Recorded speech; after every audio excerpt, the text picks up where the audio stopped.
Hello guys, welcome on in. The new patch has hit the PTR and there has been a lot of changes. Tons of fixes to stuff, which is really welcome to see. But the big thing that I want to talk about today are the changes around combat, especially around PvP. So let's start with probably the biggest change that people will notice coming into this patch, and that is the changes around dodging and blocking. They have gotten rid of the movement delay after you use a dodge roll. This means that it is no longer necessary to weapon swap or seath cancel after a roll to maintain your movement speed. On top of it, you'll be able to use roll dodge and block to actually get out of light and heavy attack animations before they complete. And dodge inputs will also take priority over your light and heavy attack chains, so you don't feel like you're getting locked into a light attack chain. In short, these changes make melee combat feel so much more responsive. And I think this is going to have a huge impact on the meta of melee PvP in this game. Everyone's going to be a lot quicker to react, and the changes to roll dodge, especially in light armor, make it feel more mobile than it did before. As someone who likes to play a dodgy rolly build, I really like how these changes feel. That being said, it's not all perfect. I already found some bugs with some of these new changes. For example, the rapier, and I tested this with the sword as well. If you try to dodge out of a light attack early with these weapons, it doesn't actually dodge, but instead locks you in a weird twitch animation. This is something that I know isn't intended based on what I'm reading from the patch notes, and when I tested, it didn't seem to happen with the Fire Staff or Ice Gauntlet. So in short, this is something that I hope they fix before the PTR goes to live, because these changes feel really good for combat if they can get them right. The last thing I want to mention about dodge is that after you use a dodge roll in light armor, it seems like your character actually slides a little bit.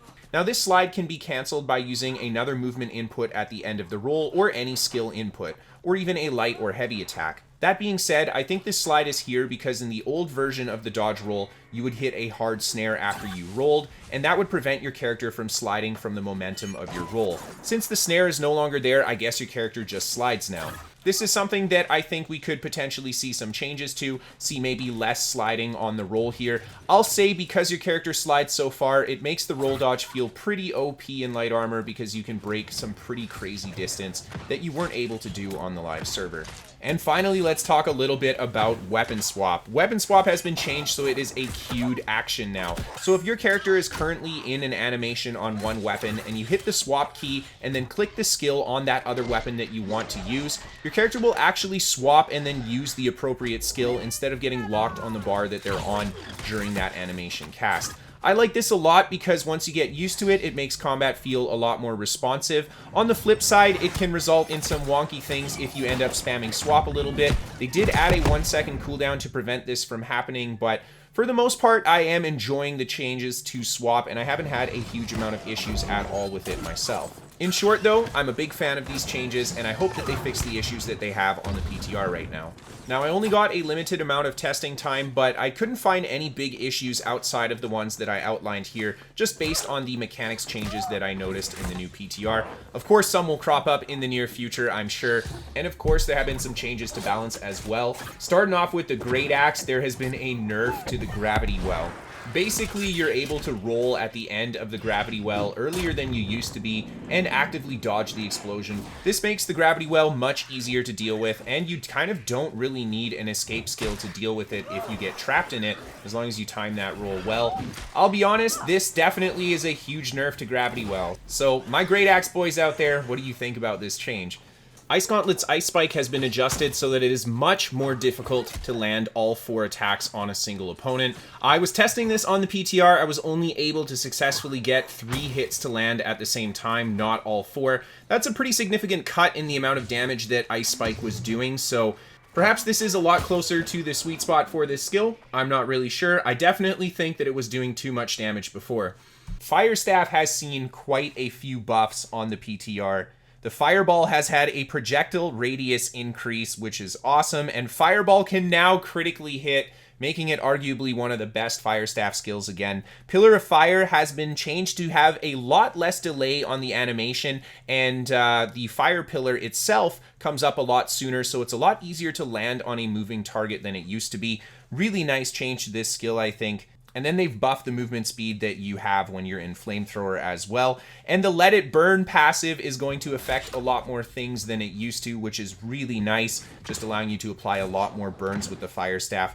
And then low-key, one of the best things I think that has changed with Fire Staff, and this goes for all the magical weapons, is the fact that you can roll out of those light and heavy attacks before completing them. It makes the Fire Staff feel so much better for ranged fighting than it did before. It's just much more reflexive to fight an opponent, and you can actively dodge attacks better instead of always being locked into those light and heavy animations.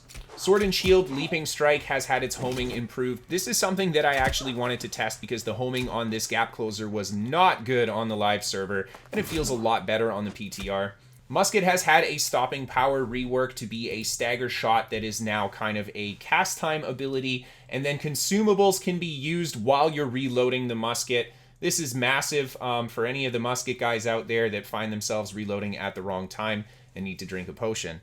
And there have been a ton of fixes across all the weapons and a bunch of the different perks as well. I haven't got to test all of these, but it is nice to see so many fixes listed on the PTR patch notes. And then finally, guys, there have been some huge changes to Outpost Rush. There has been a massive revamp to how scoring is calculated in the Outpost Rush.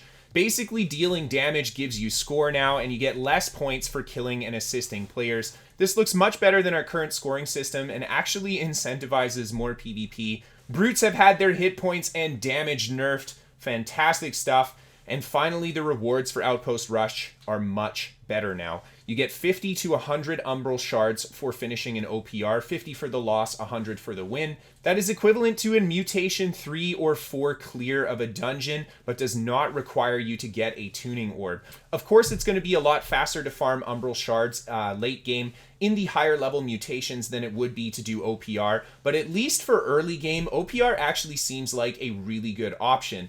On top of it, we're also going to get faction tokens from OPR, and the OPR caches will give a much better chance at an expertise bump than they did before. On top of it, the gear that we roll in these caches is not going to have those bum PvE perks like Beastbane. Super good change. You can actually play PvP, get rewarded for it, continue to progress your character all the way into endgame, and get yourself some gear. I like these changes to the OPR rewards. Definitely a lot more incentive for people to actually engage in them. All that we're missing for OPR, I think now, is to queue from anywhere in the world and that dream regional OPRs. I mean, cross-server Outpost Rush, never having to wait in queue, that is the dream. And the last big change I want to mention in these patch notes is the reduced trade skill XP requirement by 10% for all the trade skills except for cooking. This is nice. I mean, I'm a crafter and the grind is really hard, especially the last 30 or so levels to get to 200. So I do like that trade skill reduction change. And the 10% reduction doesn't really devalue, I think, people that have put the time and effort into the grind already. And finally, something on my wish list for this patch or for a future patch is to see Umbral Shards rewarded from open world kills. Heck yeah, we got to see some more incentive for open world PvP. Past that, though, I do really like these patch notes. I really enjoyed the testing that I got to do on the PTR so far.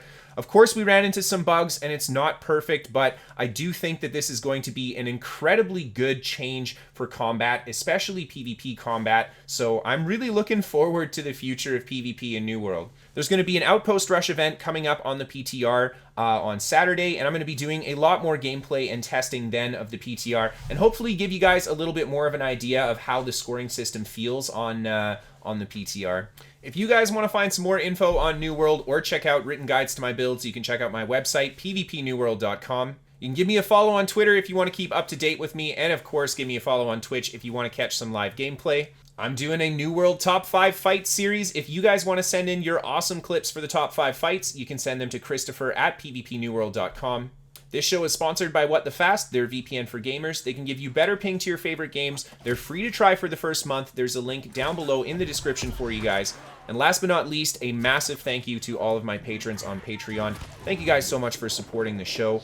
I always say it, but without you guys, I wouldn't be able to do it. So I really mean it. Thank you so much for the support.